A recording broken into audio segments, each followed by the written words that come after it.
Okay, let me lay just some teaching on you real quick. Um, so this stuff to write down. So take notes. Okay, how do you get what you want? Okay, so let's talk about how do you get what you want, and this is really kind of related, certainly related to the business when it comes to what you want, but it's also related to your life. Um, but So here it's a 4-step method. Okay, I'm gonna make it super simple. Step number 1: get clear, get clarity on what you want. Right? What is your goal? Like 12 months from now, how much money will you have made?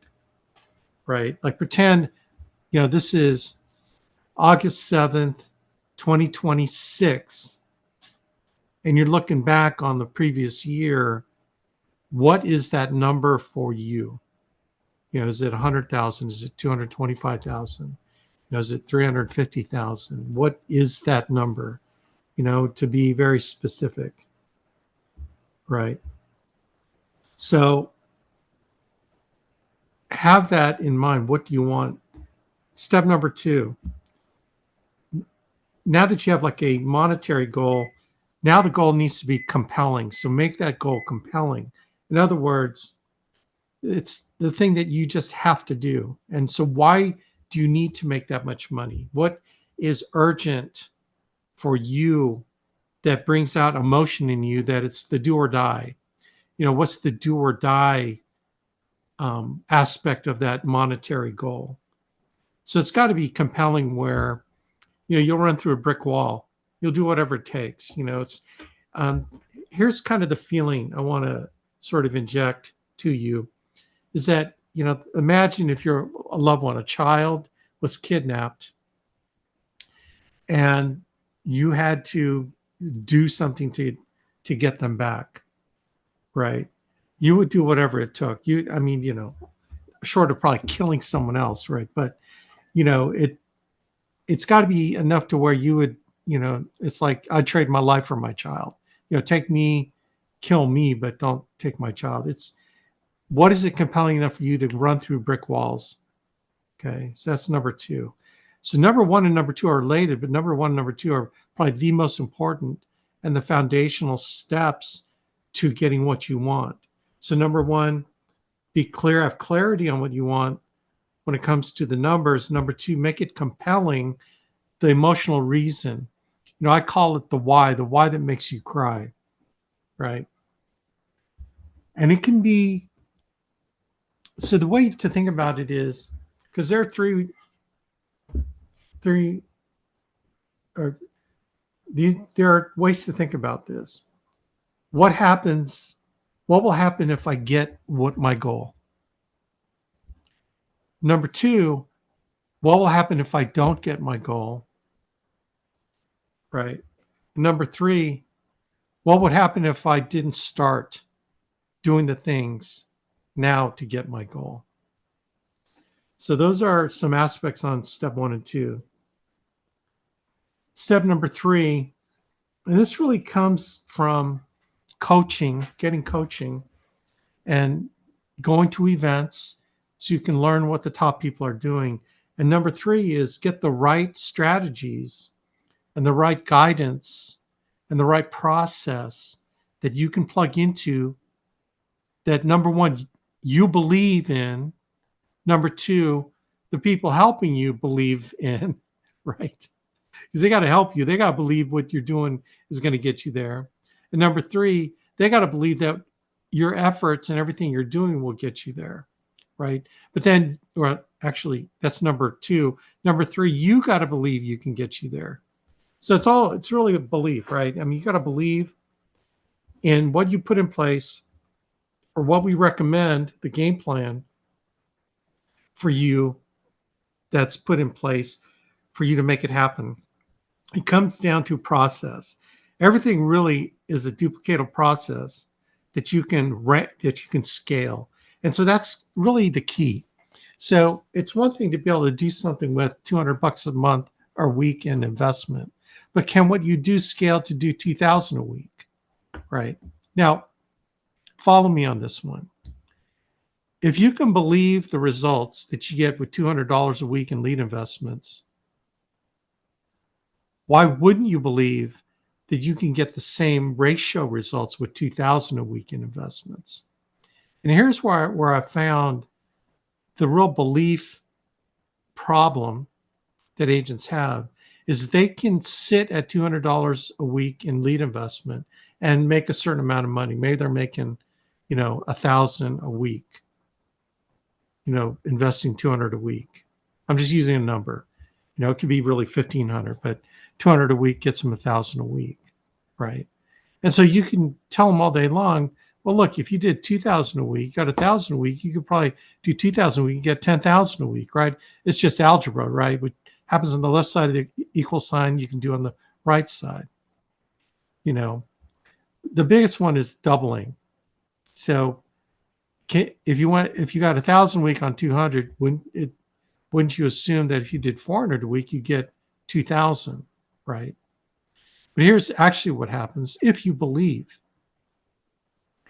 is that you're going to get more than 2,000 because there's a compounding effect of confidence that happens when you order more leads because you have more leads to go through and you're going to close at a higher rate typically because you don't feel like, you're not trying to squeeze, the blood out of every lead because you've got so many leads. Okay. So it's like bang bang leads. So for example, you can get 50 bang bang leads for $250. These are local leads, a little bit more lower intent social media leads. So these are leads you got to just pound the phone. We got agents like Scotty Kustra, who we had on our call, does a lot of business on $250 a week, 50 leads a week, right? But let's say you're getting, 3 sales out of 50. I'm just lowballing, just give you a number. 3 sales out of 50, well, you're going to more than get the return on your investment, $250. So what if you spent 500 a week? And this is the part that agents have trouble with because they can't believe enough that they'd have the same ratios at least. But what happens, instead of going from 50 to 100 leads in a week, you've got so many leads to get through that you don't care so much about the efficiency of squeezing every lead. But what happens, you're confident in you're going to book enough appointments that instead of 4 sales, you're going to get 6 because you've got more leads. You don't have as much pressure. You just got plenty of leads to door knock, plenty of leads to work. So there's this,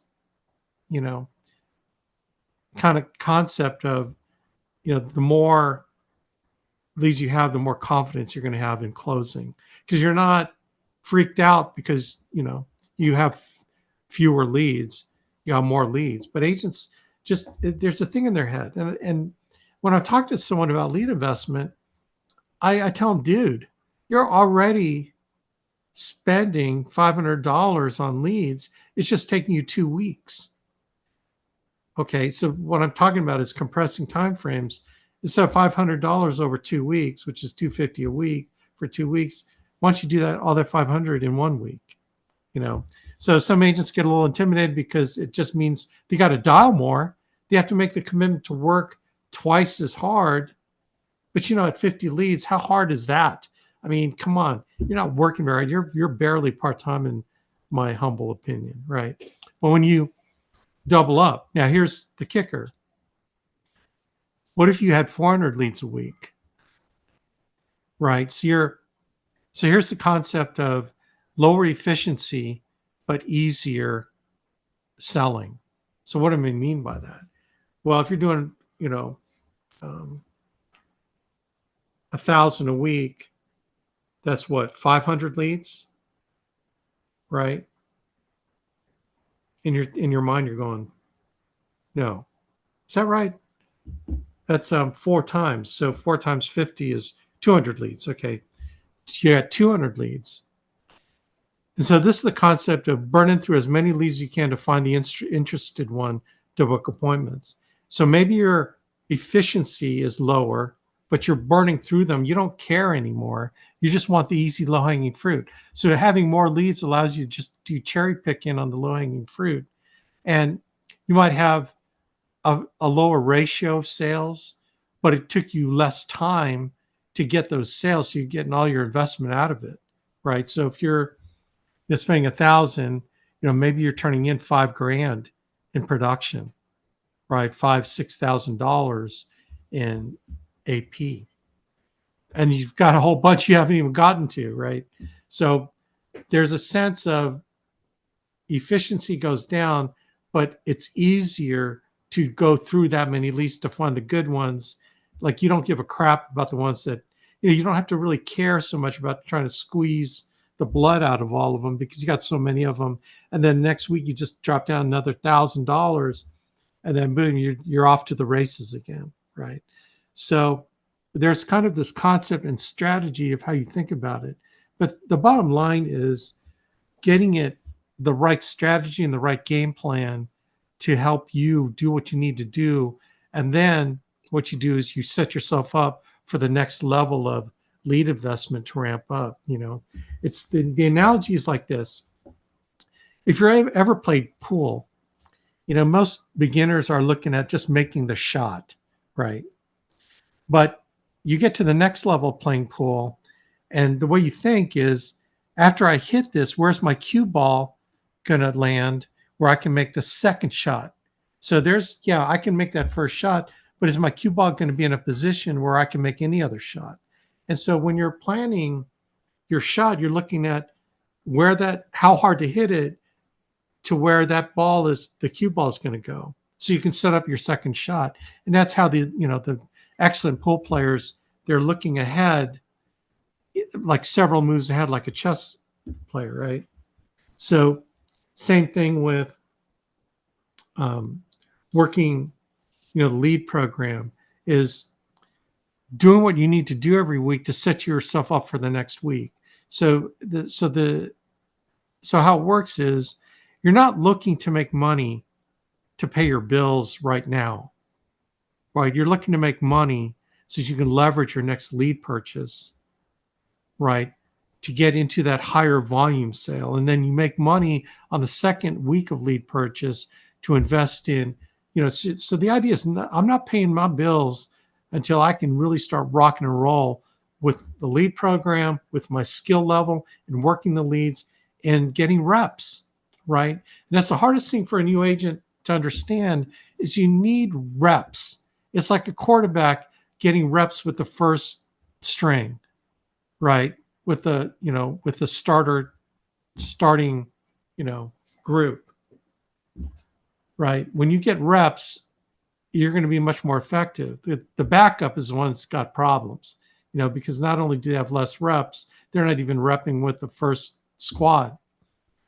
But here in sales, you have to work to get the reps in place, because you can't build skill without going through the reps, the repetition, going through the skill building. You have to go through that. And it's fraught with frustration and discouragement, right? But if you understand it for what it is, it's the skill building part of the business. You're just getting your reps. You can earn your confidence so that you start turning it around. You start getting sales. You start getting success, right? And then when you down the road, like 6 months from now, when you're making $3,000 a week, you're going to look back 6 months ago. It's like, man, I'm glad I made it through that first 4 weeks of, getting all my reps in, because now I'm knocking it down $3,000 a week. And then the question is, so how do I go from $3,000 a week to $6,000 a week efficiently? And we have answers to those questions, but you got to get there first, right?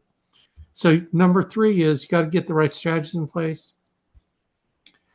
And number 4, here's the biggest one. Number 4 is removing everything that has ever held you back in the past from achieving any goal that you've ever wanted to accomplish, right? And what I mean by that, well, right now you are where you are because of how you think, the decisions you've made, and the people that you've hung around. right? How do you change from where you are to where you want to be a year from now, 6 months from now, 3 months from now? Is you got to change what you're doing today, which means you got to change your process. You got to change what's going into your head. You got to change how you think, right? And the only way you can do those things is you got to change the books you read. You got to go to events where you're going to get around the people that think and are making decisions the way you want, right? And you got to remove all the conflicts that have held you back. So what are examples of conflicts, right? And these are obvious ones, right? Fear. It's probably the number one conflict. When you think about what's ever held you back in the past from being the best version of yourself, being awesome, being someone who becomes, you become what it is you believe you can become, right? It's typically fear. You can get it, but you fear whatever that fear is from getting you there, right? How about this one? Procrastination. How many of you have suffered from procrastination, not getting on with what you need to do? And a lot of times that procrastination is due to fear, right? You procrastinate because you fear of success, fear of failure. How about self-doubt? Boy, that's one that plagues everyone, right? Myself included. It's like, my imposter syndrome, right? Like, man, if people knew how really sucky I really am, they'd be surprised, because of the money I'm making. I suffer from that all the time, right? That's imposter syndrome is a little bit different than self-doubt is when you just, you can't believe in yourself. You don't believe in yourself for whatever reason. You've been beat down in the past by people telling you weren't good enough. And that's pretty much the root of that is just, I'm not good enough, right? I don't deserve it. I'm not good enough. And that's the thought process that you got to leave behind, because if you don't leave that behind, oh my gosh, So Alex, how do I overcome that? Work like you've never worked before. Number two, believe in the people that are helping you, and when they suggest something, that you do it, right? Number three, you got to change you got to change who you're hanging out with. You hang around your broke friends, get away from them, man, because you're never going to increase your income, because you're going to become like the people you hang around. So you got to hang around millionaires. You got to hang around people that are making way more money than you, like at hotspot meetings, boot camps, and our 4 major national events. You will never outgrow your income based on the people you hang around. So that's another thing that causes self-doubt, right? Is, sometimes your friends hold you down. You're still doing that insurance thing, man. There's no way you could be good at that, right? They're just trying to keep you in their crab in the bucket. It's like crabs in a bucket. They're trying to hold you down, right? How about time? I don't have enough time. Oh man, time is the most important resource. And time is a reason you should be doing this, because you want to buy back your life, instead of giving it over, becoming a slave to the job or a slave to, whatever you're doing. How about money? Is money holding you back? Again, money is an excuse, or it could be the reason, right, for you to change your situation. All too often, people use money as an excuse. I tell you what, man, there's not a problem with resources. You don't have a resource problem. The problem you have is resourcefulness problem. Resourcefulness, right? Never, gang, don't accept it, because those are self-limiting beliefs. I don't have time. I don't have money. You automatically limit yourself. And that's something you got to put behind you if you're going to move forward, right? How about this one? Lack of courage. I'm not brave enough to go put myself out there. There's a certain level where you have to make a decision, and it's the decision of the first step, right? And that's the step of faith. It's like the Indiana Jones movie, Holy Grail.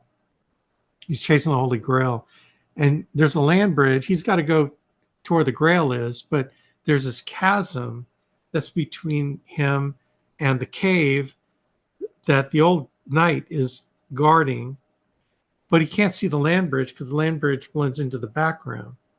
Okay. But, I forgot what the instruction was. The land bridge is there. He just has to believe it's there.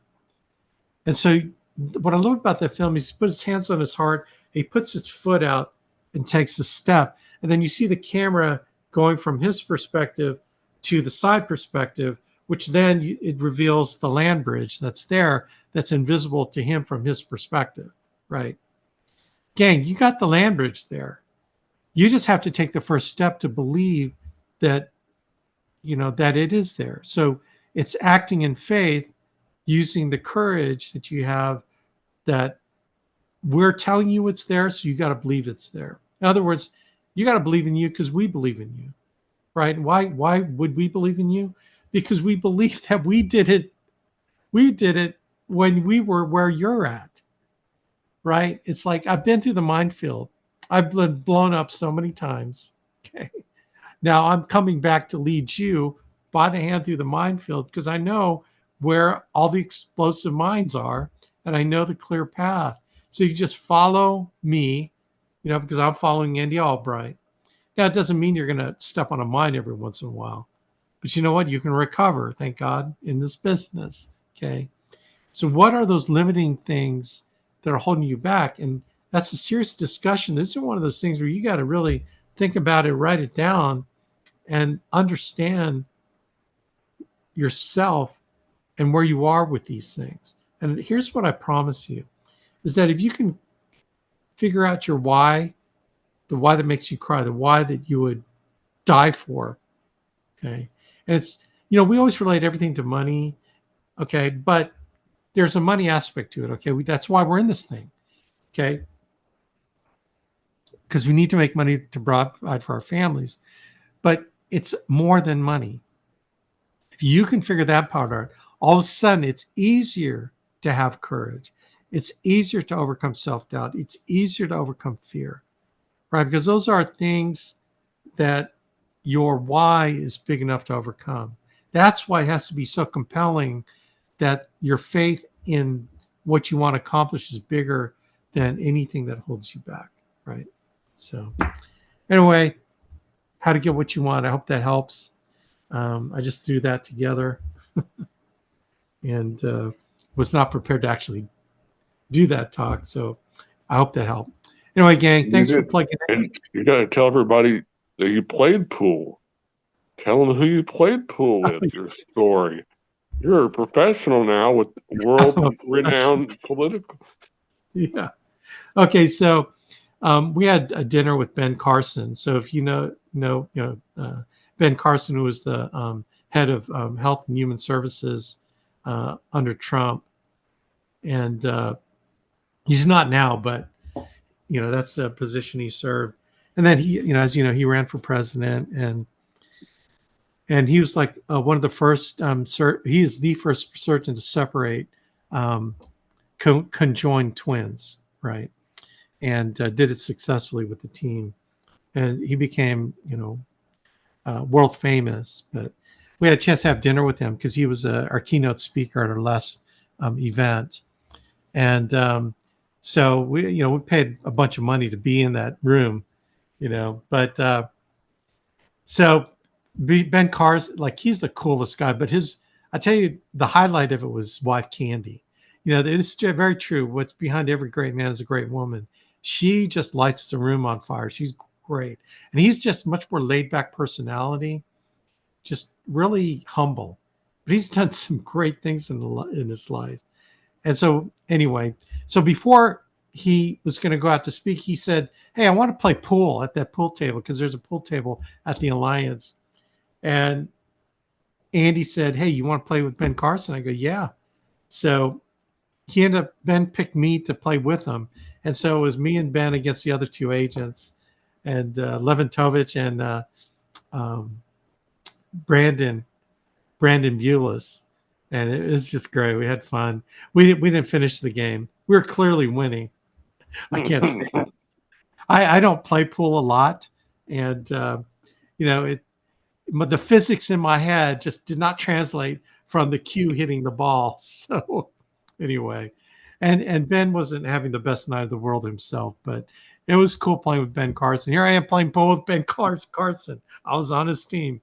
So anyway, that's my story. Was there any security around you guys? No, none, zero. Oh, okay. Yeah, he's pretty laid back. You know, he's older, right? So he's a little bit slower and stuff, but he was so good, man. He was so good speaking, and he's even a better person in person. You know, just real soft spoken, humble. Like I said, Candy, his wife, is just something else. So anyway, well, thanks, gang, for sticking around a little bit longer. Appreciate y'all being on here. Again, I hope all that stuff helped, and God bless everybody. Take care. See ya.